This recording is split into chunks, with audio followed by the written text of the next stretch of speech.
Hello everyone, welcome to law ab initio. आज का हमारा टॉपिक है doctrine of prospective over ruling.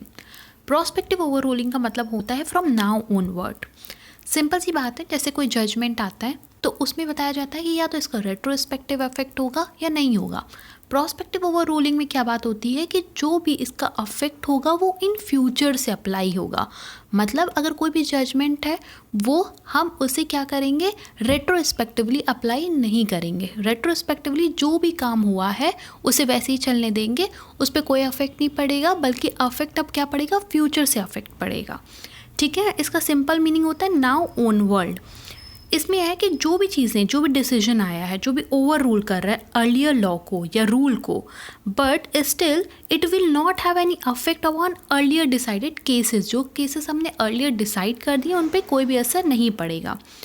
Therefore, prospective overruling applies only in reference to future judgment। अब इसका apply कहाँ होगा, फ्यूचर जजमेंट पे होगा।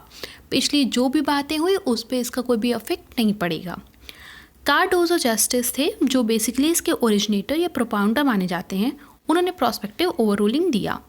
इन्होंने इसको एक केस में हल किया था, northern railway versus sunburst oil and refining company में। इन्होंने इसमें बताया कि basic objective prospective over ruling का क्या है कि वो ओवर रूल कर दिया president without having a retrospective affect. President क्या होता है, एक रूल अगर सेट कर दिया गया, एक जजमेंट आ गया, तो उसे बाकी जो भी लोअर कोर्ट्स हैं वो फॉलो करिए एक प्रेसिडेंट मान के। तो इन्होंने कहा कि जो भी एक प्रेसिडेंट सेट कर दिया जाता है, ठीक है, उसको ये ओवर रूल कर रहे हैं, और लेकिन इसका क्या होगा, इसका रेट्रोस्पेक्टिव अफेक्ट नहीं होगा। आगे से आप क्या करेंगे, उस प्रेसिडेंट को नहीं मानेंगे।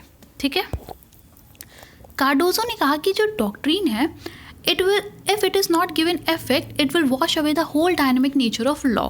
It will be against the concept of judicial activism. इन्होंने कहा कि जो लॉ है, जैसा हमें पता है लॉ क्या है, लॉ का डायनेमिक नेचर होता है। लॉ चेंज होता रहता है with the change in society. ठीक है, तो अगर लॉ चेंज हो रहा है, सोसाइटी चेंज हो रही है, तो सोसाइटी के साथ ही लॉ का चेंज होना भी ज़रूरी है। और अगर हम क्या करेंगे, लॉ को स्टैटिक रखेंगे और सोसाइटी डायनेमिक होती जाएगी, तो ये ग्रेव इनजस्टिस हो जाएगा। ठीक है, भारत में क्या हुआ, इस डॉक्ट्रिन को लागू किया गया था गोलकनाथ के केस में, जिसमें जस्टिस सुब्बाराव ने इसे ले डाउन किया। चीफ जस्टिस सुब्बाराव जी ने प्रपोजिशंस क्या ले डाउन किए गए थे, इसमें कुछ प्रपोजिशंस थे जो ले डाउन किए गए थे। वो थे जैसे कि ये इन्वोक किया जाएगा सिर्फ और सिर्फ मैटर जहाँ पे कॉन्स्टिट्यूशन से रिलेटेड मैटर होगा। ठीक है, तो बाद में चल के इससे भी हटाया गया और इसे स्टैट्यूटरी भी लागू किया जाने लगा। दूसरी बात इन्होंने कही थी कि ये अप्लाई हो सकता है सिर्फ और सिर्फ हाईएस्ट कोर्ट ऑफ कंट्री के द्वारा। ऐसा इन्होंने क्यों कहा, इन्होंने कहा क्योंकि एक प्रेसिडेंट बन जाता है। The Supreme Court as it has the constitutional jurisdiction to declare law binding on all the courts as it has India. तो इन्होंने कहा कि ये जो है, ये एक तरीके से क्या बन जाता है, प्रेसिडेंट बन जाता है। तो इससे जो भी इसके ऊपर डिसीजन आएगा वो सुप्रीम कोर्ट ही देगी। साथ ही इन्होंने कहा the scope of retrospective operation of the law declared by the Supreme Court superseding its earlier decision is left to his description to be moulded in accordance with the justice of the cause और matter before it. उन्होंने कहा अगर किसी चीज़ में retrospective effect आ रहा है तो उसे कैसे मोल्ड करना है, ये सब कोर्ट पे निर्भर करेगा। इसके बाद जैसा हमने पहले पढ़ा, इन्होंने कहा था जैसे ये कॉन्स्टिट्यूशनल रिलेटेड मैटर्स पे ही अप्लाई होगा, लेकिन ऐसा नहीं था। बाद में क्या हुआ, इसको हमने इंटरप्रिटेशन किया और इसे ऑर्डिनरी स्टैट्यूट्स में भी लागू किया। जैसा कि कुछ केसेस हैं, Vaman Rao versus Union of India, Atma Prakash versus State of Haryana, Odisha cement versus State of Odisha, Union of India versus Mohammad Ramzan Khan and managing director. इस तरह के बहुत सारे केसेस आए जहाँ पे इसे ऑर्डिनरी स्टैट्यूट्स में लागू किया गया। एक इम्पॉर्टेंट केस है, अगर हमें प्रोस्पेक्टिव ओवर रूलिंग सही से समझनी है तो वो ये है कि इसको अप्लाई किया था Indira Sahni versus Union of India के केस में। इस केस में जस्टिस जीवन रेड्डी ने डिसाइड किया कि जो रूलिंग है in this case would be effective after 5 years from the date of ruling. देखिए यहाँ पे प्रोस्पेक्टिव ओवर रूलिंग है।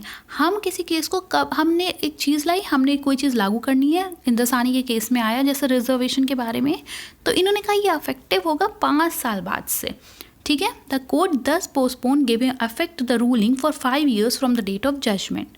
This case not only sees the extension of the application of the doctrine but even the elongation of the time period when the judgment would be effective। इस case में उन्होंने सिर्फ ये नहीं बताया ये कि ये फ्यूचर में लागू होगा, इन्होंने ये भी बताया कि ये फ्यूचर में कब से लागू होगा। ठीक है, तो इसी को प्रोस्पेक्टिव ओवर रूलिंग कहते हैं कि जो भी जजमेंट आया है वो इन फ्यूचर से लागू होना शुरू होगा और उसका पिछला कोई भी अफेक्ट नहीं होगा। Thank you.